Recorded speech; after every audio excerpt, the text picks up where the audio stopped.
ஆயக்கலைகள் 64 அதில் ஆணும் பெண்ணும் அறிந்தது எத்தனை ரகசிய கேள்விகள். உலகெங்கிலும் உள்ள வசந்த் தொலைக்காட்சி நேயர்களுக்கு வணக்கம். இது உங்கள் ரகசிய கேள்விகள். இன்றைக்கி நம்ம முக்கியமாக செக்ஷுவல் பிஹேவியர் வயதாக எப்படி மாறுது, ஒரு வயதான மனிதருக்கு செக்ஸில் எப்படி ஆர்வங்கள், அவருடைய உடல் எப்படி மாறுதுன்றதை பற்றி இன்றைக்கி பார்க்க போகிறோம். பொதுவாக ஆண்களுக்கும் பெண்களுக்கும் வயதாக உடலில் என்னென்ன மாற்றங்கள் வருது.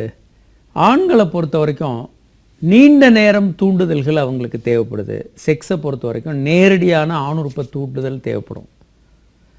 பல நேரங்களில் அவங்களுக்கே விரைப்பு வந்து அவங்க செக்ஸை ஆரம்பிக்கிறது அப்படின்றது அவ்வளோ எளிதான விஷயமா இருக்காது. அதே மாதிரி ப்ராஸ்டேட் சுரப்பி வீங்கி இருக்கலாம். இந்த மாதிரியான காரணங்கள் ஆண்களுக்கு இருக்கும். பெண்களுக்கு வந்து ஈஸ்ட்ரோஜன் ஹார்மோன் குறைஞ்சி இருக்கிறதுனால அவங்களுக்கு வந்து பெண்ணுறுப்பு வந்து அட்ரஃபி ஆகிருக்கும். பெண்ணுறுப்பில் அந்த திரவம் சுரக்கிறது இருக்கும், பிரச்சனை இருக்கும். அதே போல் யூரின் தும்முனா இருமுனா யூரின் போகிறது, அந்த கர்ப்பப்பை வந்து அடி இறங்கிதுன்னு சொல்லுவாங்க. கர்ப்பப்பை வந்து பெண்ணுறுப்புக்குள்ளே இறங்கி வந்திருக்கும். இந்த மாதிரியான பிரச்சனைகள்லாம் பெண்களுக்கு இருக்கலாம். இதெல்லாம் அவங்க செக்ஸ் வாழ்க்கையில் ஒரு மாற்றங்களை கொண்டு வரும். ஒரு காலர் இருக்காங்க. ஹலோ சார், வணக்கம் சார். நான் ராமகிருஷ்ணன் பேசுறேன் சார். ராமகிருஷ்ணன், எங்கேருந்து பேசுகிறீங்க சார்? குளத்தூர்லேருந்து பேசுகிறேன் சார். சொல்லுங்கள் சார். சார், உங்கள் புக்கெலாம் நான் நிறைய படிச்சிருக்கேன் சார். ஆனால் இப்போ எனக்கு வந்து திருமணம் ஏற்பாடு பண்ணிட்டு இருக்காங்க சார். சொல்லுங்கள் சார். எனக்கு ஹெர்பிஸ் அட்டாக் ஆயிருக்கு சார். அது மேரேஜ் பண்ணலாமா வேணாமான்னு எனக்கு ஒரு கன்ஃபியூஷனாக இருக்குது சார். எதனால? ஹெர்பிஸ் அட்டாக் ஆயிருக்கு சார். ஹெர்பிஸ் ஆமாம் சார். ஜெனிட்டல் ஹெர்பிஸ் உங்களுக்கு அட்டாக் ஆயிருக்கு சார்.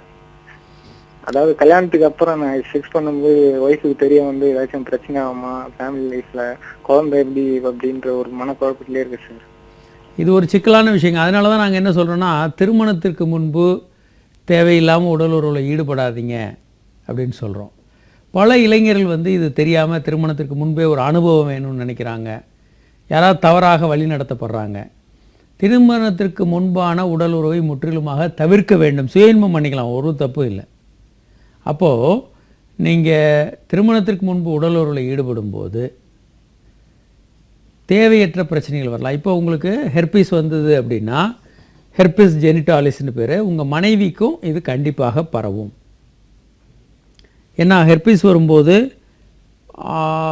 பிளிஸ்டர்ஸ் இருக்கும் ஆணுறுப்பில், வெடித்து அது புண்ணாகும். ஒன்று நீங்கள் வந்து ஒரே மாதிரி ஹெர்பிஸ் வந்த ஒரு பெண்ணாக பார்த்து திருமணம் செய்து கொள்ளலாம். அது கஷ்டம்.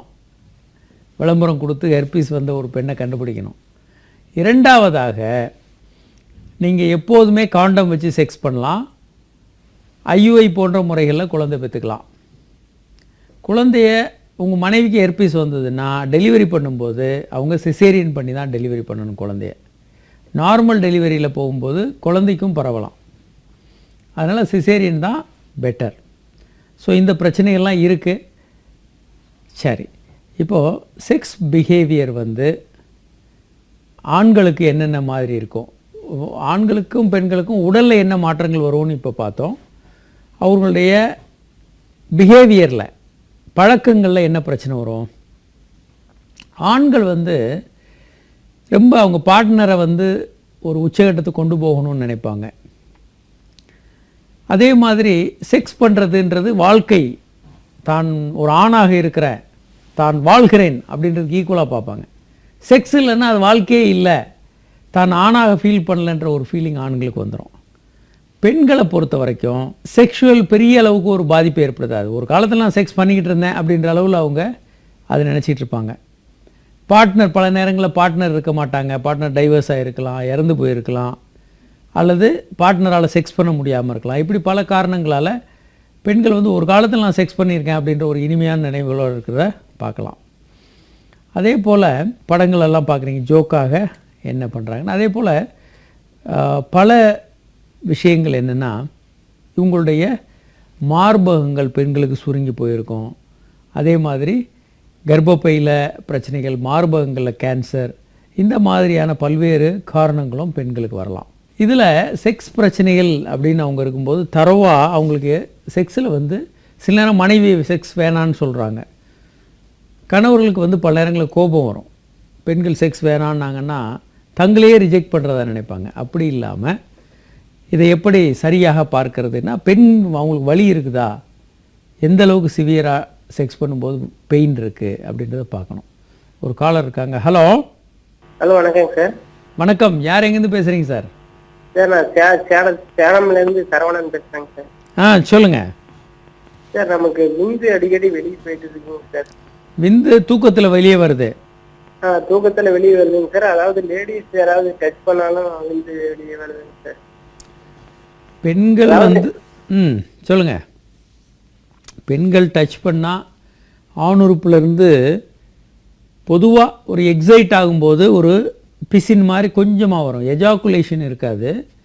எல்லா ஆண்களுக்குமே கொஞ்சம் திக்கான வாட்டர் போல் அப்படி கொஞ்சம் பிசின் மாதிரி கொஞ்சம் திரவம் வரலாம், கலர் இல்லாத திரவம். இது நீங்கள் செக்ஸில் எக்ஸைட் ஆகிருக்கீங்கன்றதுக்கு அர்த்தம் தான். ஆனால் விந்து வெளியாகுது அப்படின்னு வச்சுக்கோங்க, ரொம்ப கொஞ்சம் பேருக்கு அப்படி வரலாம். தொட்ட உடனே விந்து வரும். அவங்க வந்து சிவியரான ப்ரிமெச்சூர் எஜாக்குலேஷனோட வாழ்கிறாங்கன்னு அர்த்தம். சிவியர் ப்ரிமெச்சூர் எஜாக்குலேஷனோட வாழக்கூடிய ஆண்களுக்கு தொட்ட உடனே விந்து வரலாம். இதை பற்றி நீங்கள் கவலைப்பட வேண்டாம். உங்களுக்கு வந்து ரெண்டாக பிரிக்கணும். ஒன்று விந்து மாதிரியான ஒரு பிசின் மாதிரியான திரவம் சும்மா வருதா, இல்லை எஜாக்குலேஷன் ஆகி விந்தே வருதா. எஜாக்குலேஷன் ஆகி விந்து வந்ததுன்னா நீங்கள் சிவியர் ப்ரிமெச்சூர் எஜாக்குலேஷனோட இருக்கீங்க. மருத்துவர் அணுகி முழுமையான ட்ரீட்மெண்ட்டுக்குள்ளே போகலாம்.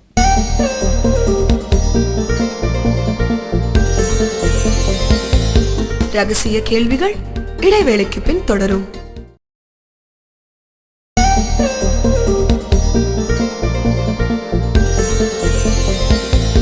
ரகசிய கேள்விகள் தொடர்கிறது. அதே போல் சில பெண்களுக்கு இது வந்து ரொம்ப பெயின்ஃபுல்லாக இருந்தால், இவங்களுக்கு யாராவது ரேப் மாதிரி ஏதாவது நடந்திருக்குதா, பால்வினை நோய்கள் ஏதாவது வந்து பெண்ணுறுப்பில் புண்ணு ஏதாவது இருக்குதா, இல்லை பெண்ணுறுப்பில் வந்து பூஞ்சை காளான் தொற்று, இந்த மாதிரி ஏதாவது அவங்களுக்கு பிரச்சனைகள் இருந்திருக்கா, இல்லை செக்ஸையே சில பேருக்கு ஒரு செக்ஸ் மேலே ஒரு மிகப்பெரிய வெறுப்பு இருக்கும், அந்த மாதிரி ஏதாவது அவங்களுக்கு ப்ரீவியஸாக இருந்திருக்கான்னு நம்ம கண்டறியணும். அதே மாதிரி உறவுகளில் பிரச்சனை இருந்தாலும் பெண்களுக்கு சிவியராக பெயின் இருக்கலாம். அவர்கள் கணவன் மனைவிக்கிலே கடுமையான கருத்து வேறுபாடுகள், கோபம் எல்லாம் இருக்கும். அதே மாதிரி மன அழுத்தம் இருக்கும். மன அழுத்தம் பல காரணங்களால் வரலாம். குழந்தைகளால் வரலாம், அல்லது வேலைக்கு போயிட்டு இல்லை வேலையில் பாஸோட பிரச்சனையினால் வரலாம், எம்பராஸ்மெண்ட்டில் இருக்கலாம். பல்வேறு காரணங்களால் வயசாகிட்டு செக்ஸ் பண்ணுறோன்ற ஒரு எம்பராஸ்மெண்ட் இருக்கலாம் பெண்களுக்கு. இந்த மாதிரி பல்வேறு பிரச்சனைகள் இருக்கலாம். ஸோ இதில் நம்ம என்ன பார்க்கணும் அப்படின்னா, ஒன்று பெயின் இருக்கிறதுக்கு காரணம் யாராவது அவங்களோட வல்லுறவு கொண்டிருக்கலாம், அவர்களை தவறாக நடத்தியிருக்கலாம், அல்லது ஹார்மோன் குறைவாக இருக்கிறதுனால பெண்ணுறுப்பு ரொம்ப ட்ரையாக இருக்கலாம், ஏதாவது அறுவை சிகிச்சை செய்ததுனால அந்த இடத்துல வலி இருக்கலாம் பெண்களுக்கு. இப்போது வயதானவர்கள் செக்ஸ் பிரச்சனைகளோடு வரும்போது பொதுவாக ஜோக்காக தான் எல்லோரும் எடுத்துக்குவாங்க. வயதானவர்கள்லாம் செக்ஸே பண்ணக்கூடாது. நாம் என்ன பண்ணுவோம், நாம் செக்ஷுவலாக இருக்கிறதெல்லாம் என்ஜாய் பண்ணுவோம். ஆனால் நம்ம பெற்றோர்கள்லாம் செக்ஷுவலாக இருக்கிறது நமக்கு விரும்பத்தக்க விஷயமா இருக்காது. வயதானவர்கள் செக்ஸாக இருந்தால் அது கிண்டலாக தான் இருக்கும் எல்லாருக்கும். அது தவறு. மற்றவர்கள் எல்லாமே நம்ம பெற்றோர்கள்லாம் நம்ம பிறக்கணும் அப்படின்றக்காக கொஞ்சம் அளவுக்கு செக்ஸ் பண்ணியிருப்பாங்க அப்படின்னு நம்ப ஆரம்பிச்சிடுவோம் நம்ம. அது உண்மை அல்ல. அவங்களும் நம்மளை மாதிரி செக்ஷுவலாக இருந்தவங்க, ஆக்டிவ் செக்ஸ் லைஃப் நடத்தினவங்க அப்படின்றத நம்ம உணரணும். இன்றைக்கும் அவங்களுக்கு அந்த செக்ஸ் உணர்வுகளாக இருக்கும் என்பதை நம்ம மதிக்கணும். ஒரு காலர் இருக்காங்க. ஹலோ ஐயா. வணக்கம் ஐயா. வணக்கம். யார் எங்கேருந்து பேசுகிறீங்க சார்? ஐயா, நான் நீலகிரி மாவட்டத்துலேருந்து பேசுகிறேங்க. சொல்லுங்கள் சார். ஐயா, எனக்கு 39 வயது ஆகுதுங்க. ஓகே. இப்போ ஒரு எனக்கு நல்ல ஞாபகம் இருக்குங்க. கடந்த ஒரு மாதம் கூட ஆகலை, ஒரு 20-25 நாளா ஓகே எனக்கு என்னோட மனைவியோட உடல் கொள்ளணும் அப்படிங்கிற எண்ணமே எனக்கு வர மாட்டேங்குதுங்க. சரிங்க. அப்படி நினைச்சா கூட எனக்கு வந்து அந்த உணர்வுகள் வர்றதில்லை. இல்லைங்க, சில நேரம் டெம்பரவரியாக உங்களுக்கு சில பிரச்சனைகள் வரலாம். மன அலர்ச்சி, கோபம், வெறுப்பு, பல்வேறு காரணங்கள், டெம்பரவரியான காரணங்களால் உங்களுக்கு செக்ஸில் ஆர்வம் இல்லாமல் இருக்கலாம். ஆனால் இது கொஞ்சம் நாட்களுக்கு மேலே தொடர்ந்து இந்த பிரச்சனை நீடிச்சா நீங்கள் நிச்சயமாக மருத்துவருக்கு போய் பார்க்கணும். ஹார்மோன் பிரச்சனை இருக்கலாம். ப்ரொலாக்டின்ன்ற ஹார்மோன் ரொம்ப அதிகமான அந்த மாதிரி செக்ஸில் ஆர்வம் இல்லாமல் போகலாம். அதே மாதிரி வேறு மனைவியும் கணவனும் நீங்கள் ரொம்ப கடுமையாக சண்டை போட்டுக்கிட்டா, இல்லை மனைவி நீங்கள் பிடிக்காத வேலையில் செஞ்சால், இல்லை இன்னொருத்தர் ஒரு உறவு கொள்றதை நீங்கள் பார்த்தா, இல்லை வேறு நிறைய காரணங்கள் இருக்குது. உங்களை ரொம்ப மோசமாக திட்டாங்க, அல்லது உங்களுக்கு மன அழுத்தம் வேறு காரணங்கள் இருந்தால் கூட இதில் ஆர்வம் குறையலாம். இப்படி பல பிரச்சனைகள் இருக்குது. ஒரு காலர் இருக்காங்க. ஹலோ. ஹலோ, வணக்கம் சார். வணக்கம், சொல்லுங்கள் சார். சார் எனக்கு வந்து சார் விந்து நைட்ல அடிக்கடி வெளியே போயிட்டே இருக்குங்க சார். தூக்கத்தில் விந்து வந்துக்கிட்டு இருக்கு? ஆமாங்க சார், டெய்லியுமே போகுதுங்க சார். தூக்கத்தில் விந்து வர்றது என்பது ரொம்ப ரொம்ப ரொம்ப நார்மலான ஒரு விஷயம். இது கவலைப்பட வேண்டாம். ஏன் அப்படின்னா, தூக்கத்தில் விந்து வர்றதா நீங்கள் முழுமையான ஆணாக இருக்கிறீங்க, உங்கள் உடம்பு எல்லாமே நல்லா இருக்குன்றதுக்கு அடையாளம். இதை போலி மருத்துவர்கள் மிரட்டி மிரட்டி மிரட்டி தூக்கத்தில் விந்து வர்றது ஆபத்து அப்படின்னு நினைக்க ஆரம்பிச்சிடுறாங்க. இன்றைக்கு ஒரு வித்தியாசமான விஷயம் என்னென்னா, ஒரு 50 வயது நண்பர் ஒருத்தர் வந்து, சார் எனக்கு தூக்கத்தில் விந்து வருது அப்படின்றது கம்ப்ளைண்ட்டாக வந்தார்.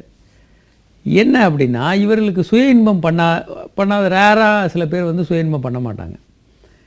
50 வயதில் வந்து மாதத்துக்கு ஒரு முறை இல்லை வருஷத்துக்கு 6-7 முறை தான் செக்ஸே பண்ணுற மாதிரி இருக்கும்போது இவர்களுக்கு தூக்கத்தில் விந்து வரலாம். இவர் ரொம்ப குறைவாக செக்ஸ் பண்ணுறவங்களுக்கு அல்லது சுய இன்பம் பண்ணுறவங்களுக்கு தூக்கத்தில் விந்து வரலாம். இது இயல்பானது, அவங்க நார்மலாக இருக்கிறாங்கன்றதுக்கு அது அடையாளம். இப்போது செக்ஸ் ட்ரீட்மெண்ட்டை பொறுத்த வரைக்கும் இந்த படத்தில் பார்க்குறீங்க, பிளிசிட் மாடல் அப்படின்னு சொல்லுவோம். இப்போ ஒருத்தர் தூக்கத்தில் விந்து வருது நார்மலான்னு கேட்குறாரு. நார்மல், சுய இன்பம் பண்ணலாமா? பண்ணலாம் அப்படின்றத பெர்மிஷன் கிவிங்னு சொல்கிறோம். பிளிசிட் மாடலில் பெர்மிஷன் கொடுக்குறது. நான் கர்ப்பமாக இருக்கும்போது செக்ஸ் பண்ணலாமா? பண்ணலாம். இதெல்லாம் பெர்மிஷன் கிவிங். ஒரு மருத்துவர்கிட்ட சந்தேகமாக கேட்கும்போது அவர் பெர்மிஷன் கொடுக்கலாம், நீங்கள் பண்ணலாம், தப்பு இல்லை. நம்பர் 2 வந்து லிமிட்டட் இன்ஃபர்மேஷன். அது என்னென்னு பார்ப்போம். அதுக்கு முன்னால் ஒரு காலர் பார்த்துருவோம். Hello sir. வணக்கம் சார். வணக்கம். யார் எங்கேருந்து பேசுகிறீங்க சார்? திண்டுக்கல் மாவட்டம் விக்டர் சார். விக்டர், சொல்லுங்கள். வாழ்க வளமுடன், வாழ்க பல்லாண்டு. இந்த நூற்றாண்டின் ஈடு இணையற்ற சிறந்த மனிதர், அற்புதமான மனிதர், நீங்கள் நீடூடி வாழ்க, வாழ்க பல்லாண்டு. ரொம்ப நன்றி சார். சொல்லுங்க சொல்லுங்க சார். உண்மையிலே உங்களுடைய நிகழ்ச்சி நான் வசந்தி டிவியில பார்ப்பேன் சார். மிகப்பெரிய சந்தோஷம் சார். அதாவது ஒரு மனிதனுக்கு மிகப்பெரிய அரிய மருந்து உங்கள் வாய் வழியாக அந்த வார்த்தைகள் வந்து கொடுக்குது பார்த்தீங்களா? இது உண்மையிலே சார் மிகச்சிறந்த மருந்து சார். எவ்வளவோ சந்தோஷமா இருக்குது. நீங்க சந்தோஷமா நீண்ட நெடுநாள் வாழணும். ரொம்ப நன்றி. நிகழ்ச்சி வந்து சிறப்பாக இருக்கிறது. உண்மையில வந்து பாராட்டணும் சார். ரொம்ப நன்றிங்க, ரொம்ப நன்றி. சொல்லுங்க சார். அதே போல நீங்களுடைய அந்த நீங்க சொல்றீங்களா கருத்துக்களை, மிகச்சிறந்த கருத்துக்கள், ஒரு மனிதனை வாழ வைக்கக்கூடிய கருத்துக்கள். ஆனா வந்து என்னன்னு கேட்டீங்கன்னா, இப்ப நீங்க மெட்ராஸ்ல இருந்து சொல்றீங்க, ரைட்டு. ஆனா அந்தந்த மாவட்டத்தில் நாங்க எங்க போய் பாக்கலன்னா எல்லாமே அங்க உங்களை வந்து பாக்கணும். அந்த மாதிரி ஒரு சூழ்நிலை வர அந்தந்த மாவட்டத்துல ஒண்ணு நீங்க விஜயம் பண்ணணும். தமிழ்நாடு ஃபுல்லா அட்லீஸ்ட் டிஸ்ட்ரிக்ட் வைஸாவது நீங்க விசிட் பண்ணணும். பண்ணீங்கன்னா நீங்க உங்களுடைய அதாவதுங்க, நீங்க ரொம்ப அற்புதமான சில கருத்துக்களை சொல்லியிருக்கீங்க. அதைத்தான் நான் இப்போ விளக்க வர்றேன். ஒரு ட்ரீட்மெண்ட்டுன்னு எடுத்துக்கிட்டிங்கன்னா, செக்ஸாலஜி ட்ரீட்மெண்ட்டை பொறுத்த வரைக்கும் அந்த மாடல் வந்து பிளிசிட் மாடல்னு சொல்லுவோம் நாங்கள். அதான் அந்த படத்தில் பார்க்குறீங்க நீங்கள். இந்த மாடலில் எல்லா விஷயங்களையுமே நாங்கள் இங்கே சொல்லிடுறோம். ஒரே ஒரு இன்டென்சிவ் தெரப்பி, நேர மருத்துவரை பார்த்து எடுக்க வேண்டிய ட்ரீட்மெண்ட்டை தவிர மற்ற எல்லா விஷயங்களையும் நாங்கள் டிவிலே சொல்லிடுறோம். சில விஷயங்கள் பெர்மிஷன், சுயன்பம் பண்ணலாமா, கர்ப்பத்தில் இருக்க மனைவியோட செக்ஸ் பண்ணலாமா, மாத விளக்கு வரும்போது செக்ஸ் பண்ணலாமா, இப்படி பெர்மிஷன் கிவிங், எஸ் பண்ணலாம், தப்பில்லை. அடுத்து வந்து லிமிட்டட் இன்ஃபர்மேஷன். சில விஷயங்கள் கேட்பாங்க, எனக்கு எர்பீஸ் இருக்குது, நாங்கள் மனைவிக்கு வருமா, இதே மாதிரி ஹெச்ஐவி எப்படி வரும், இந்த மாதிரி லிமிட்டட் இன்ஃபர்மேஷன் நம்ம பல விஷயங்களுக்கு வரிசையாக சொல்லிக்கிட்டே இருக்கோம்.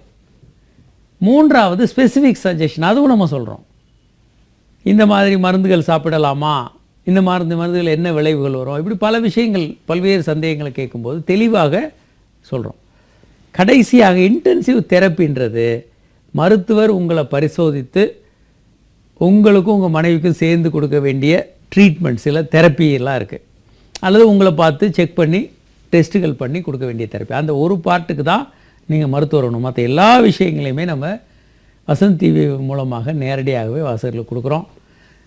நீங்கள் சொன்ன இந்த வாழ்த்துக்கள் எல்லாம் இந்த என்டையர் டீம், டைரக்டர் உட்பட மற்ற எல்லா என்டையர் டீமுக்கு நீங்கள் வாழ்த்தியதாக நாங்கள் எடுத்துக்கிறோம்.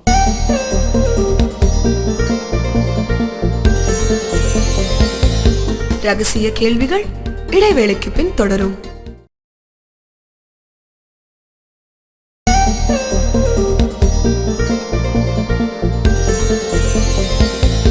ரகசிய கேள்விகள் தொடர்கிறது. ஹலோ ஹலோ, வணக்கம். யார் எங்கேருந்து பேசுகிறீங்க சார்? நான் திண்டுக்கல்ல இருந்து பேசுறேன். சொல்லுங்கள் சார், உங்கள் பேருங்க? என் பேரு ராஜேஷ். ராஜேஷ் சொல்லுங்கள். சார் இப்ப ஆண்கள் கைப்பழக்கம் பண்றாங்களே சார், ஆமாம், அது நல்லதுதானா? நல்லது, நார்மல். நல்லது கெட்டதெல்லாம் விடுங்க, இயல்பானது, அதில் எந்த தவறும் இல்லை. சொல்லுங்கள்.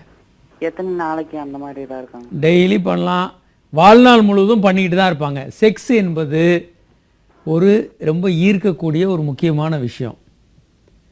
திருமணம் ஆகிறது உங்களுக்கு 13 வயதில் செக்ஸ் உணர்வு வந்துடுது. நீங்கள் திருமணம் 28, 29 வயதில் பண்ணால், சில பேர் 30 வயசுக்கு மேலே பண்ணுறாங்க. நீங்கள் இடைப்பட்ட 18 வருடம் இல்லை ஒரு 15 வருடம் உங்களுக்கு இடைப்பட்ட நாட்கள் இருக்குது. எதுவுமே செக்ஸ் உணர்வே நீங்கள் இல்லாமல் இருங்க அப்படின்றது நியாயமல்ல. அது என்ன பல தவறுகளுக்கு கொண்டு போகுது. இவர்கள் போய் செக்ஸ் உணர்வு அதிகமாகி குக்கரில் அப்படி ப்ரெஷர் பில்டப் ஆகிற மாதிரி பில்டப் ஆகி இவங்க தேவையில்லாத தவறான வழிகளில் போகுது அந்த எனர்ஜி. அதுக்கு பதிலாக நீங்கள் சுயன்மம் பண்ணுறதன் மூலமாக நீங்கள் செக்ஸ் உணர்வை அனுபவிச்சுக்கலாம், ஆபத்து இல்லாமல். அதுதான் சுயன்மம் சொல்கிறோம். சுயன்மம் பற்றிய கற்பனைகள் தான் மிகப்பெரிய அளவுக்கு உலகம் முழுவதும் இருக்குது. பர்டிகுலராக இந்த போலி மருத்துவர்கள் இதை ரொம்ப பெரிய அளவுக்கு ப்ரொமோட் பண்ணி செய்கிறதுனால இது இயல்பான ஒரு விஷயம். அதை பற்றி நீங்கள் கவலைப்பட வேண்டாம். ஒரு காலர் இருக்காங்க. ஹலோ சார், பாலமுருகன், ஈரோட்லேருந்து சார். வணக்கம், சொல்லுங்கள் சார். சார், இப்போ 6 months ஆகுது சார், கன்சீவ் இருக்காங்க ஒய்ஃபு. கங்க்ராச்சுலேஷன், சொல்லுங்கள் சார். இப்போ 6 months ஆச்சுங்க சார். 6 months ஆச்சு. ஆமாங்க சார். இப்போ ஸ்கேன் பண்ணும்போது பேபியோட மூளையில சின்ன கட்டி இருக்கு, 4 mm அப்படின்னு சொல்லியிருக்காங்க சார். மூளையில் கட்டி இருக்குன்னு? ஆமாங்க சார். சரி, அதான் அது எப்படின்னு டவுட் கேட்குறாங்க சார். இல்லை, அது டயக்னோசிஸ்ன்னு ஏதாவது டைப் பண்ணியிருப்பாங்க. அது ஏதாவது சொல்ல முடியுமா உங்களுக்கு? இருக்காங்க கையில்? இல்லை சார், அந்த 4 mm கட்டி இருக்கு மூளை குழந்தையோட அப்படின்னு சொல்லியிருக்காங்க சார். சரி, குழந்தை நல்லா இருக்கு, ஆனால் அது வளரட்டும்னு சொல்லியிருக்காங்க இல்லையா? ஆமாங்க சார். அப்புறம் இப்போ 1 மாதம் கழிச்சு ஸ்கேன் பண்ணலான்னு சொல்லியிருக்காங்க சார். ஆமாம், அப்படி தான் பார்ப்பாங்க. என்னென்னா சில நேரம் ரொம்ப சிக்கலாக இருந்ததுன்னா அபார்ட் பண்ணணும்னு சொல்லுவாங்க. அப்படி இல்லாத பட்சத்தில் அப்படி குழந்தை வளரட்டும், கொஞ்சம் அடுத்தடுத்த ஸ்கேனில் பிரச்சனை பெரிதாக இல்லைன்னா அப்படி டெலிவரி பண்ணிக்கலான்னு சொல்லுவாங்க. பெரிய சிக்கலான பிரச்சனை, குழந்தை வாழ முடியாது, மூளை வளர்ச்சி குன்றி ரொம்ப மோசமாக இருக்கும், அல்லது உடல் நலம் ரொம்ப பெரிய அளவுக்கு பாதிக்கப்பட்டிருக்கும் அப்படின்னா அபார்ஷன் பண்ணணும்னு சொல்லுவாங்க. அல்லது 99%, 95%க்கு மேலே நல்லா இருக்கும் குழந்தை, ஒன்றும் பிரச்சனை பெரிதாக இருக்காதுன்னு நினச்சாங்கன்னா இதை பற்றி கவலைப்பட மாட்டாங்க. அதனால் டாக்டர்கள் என்ன சொல்கிறாங்களோ அந்த மாதிரி தொடர்ந்து அடுத்தடுத்த ஸ்கேன் எடுங்க, ஃபாலோ பண்ணுங்கள். நீங்கள் ஒரு அற்புதமான குழந்தையை பெற்றெடுப்பீங்க, ஒன்றும் கவலைப்பட வேண்டாங்க. ஸோ இப்போது என்ன விஷயங்களெல்லாம் நம்ம பார்க்கணும் வயதானவர்களுக்கு? சில நேரம் பயப்படும் போது ஒரு சிலர் ஹார்ட் அட்டாக் எதுவும் வந்துருமா, ரொம்ப எக்ஸர்ட் பண்ணுறதுனால ஹார்ட் அட்டாக் வந்துருமா அப்படின்னு பயப்படுவாங்க. இரண்டாவது, வயதான காலத்தில் பால்வினை நோய்கள் ஏதாவது வந்துருமா, இல்லை நோய் தொற்று ஒருத்தர்லேருந்து இன்னொருத்தர் வருமா? இப்போ ஒரு பார்ட்னர் கேன்சர் இருக்குதுன்னு வச்சுக்கோங்க. கேன்சர்லாம் இயல்பு வயதானதில். ஒரு கேன்சர் வந்த பார்ட்னரோட இன்னொருத்தர் செக்ஸ் பண்ணும்போது அவங்களுக்கு வந்துருமா? இப்படியெல்லாம் பயம் இருக்கும். பெண்ணுறுப்பு ரொம்ப ட்ரையாக இருக்கிறதுனால பெயின் இருக்கா, அல்லது அவங்களுக்குள்ளே இருக்க சண்டைகள் பிரச்சனைகளால் மோசமான உறவு இருக்கா? இந்த மாதிரி பல்வேறு விஷயங்கள் அவங்களுக்கு உள்ளே ஓடிக்கிட்டு இருக்கோம். அதே மாதிரி ரெகுலராக செக்ஸ் பண்ணுறவங்களுக்கு இருதயம் நன்றாக இருக்குன்றத பல முறை பல ஆய்வுகள் நிரூபிச்சிருக்காங்க. இந்த ப்ரோக்ராம்லையும் சொல்கிறோம். செக்ஸ் மூளைக்கு போகக்கூடிய இரத்த குழாய்கள் அடைபடுறது, மூளைக்கு போகக்கூடிய இரத்த குழாய் அடிபட்டு பக்கவாதம் வர்றதெல்லாம் மிக குறையும் என்று கண்டுபிடிச்சிருக்காங்க. இந்த நம்ம எவிடன்ஸோடு சொல்கிறோம். இந்த பார்த்திங்கன்னா இந்த படம் பாருங்கள். செக்ஸ் ஆக்டிவிட்டி மிக பெரிய அளவுக்கு வாரத்துக்கு நீங்கள் 1-2 முறை செக்ஸ் பண்ணிங்கன்னா செக்ஸ் ஹார்ட் அட்டாக்கை பெருமளவு குறைக்கிறது. ஜாமா என்ற ஜேர்னலில் 2013 இது பிரசுரமாயிருக்கு.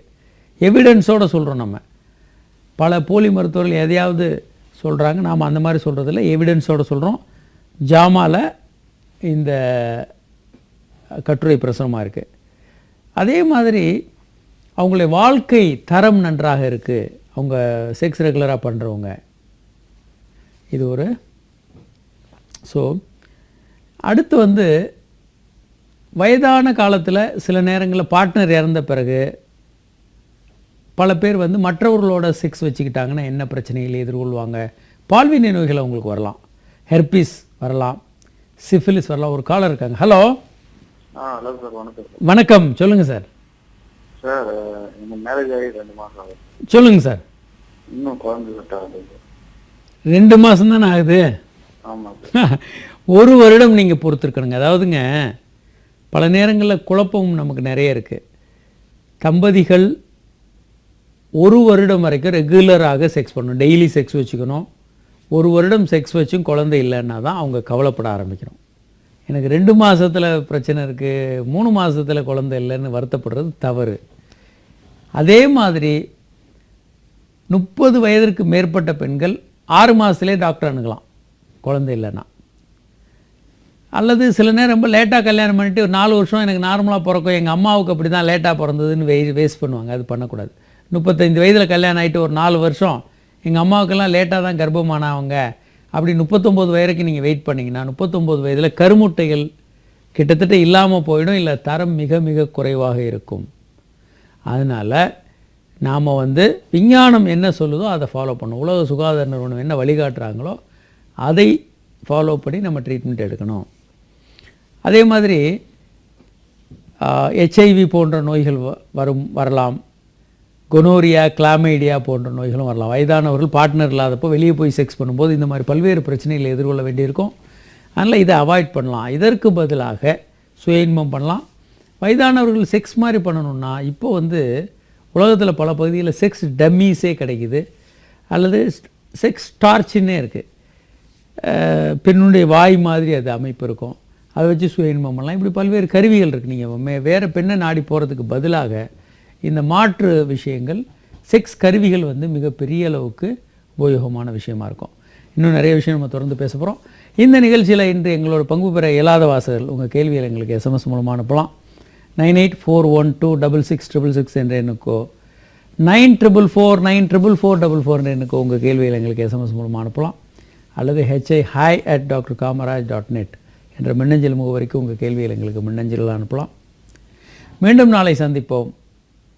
வணக்கம்.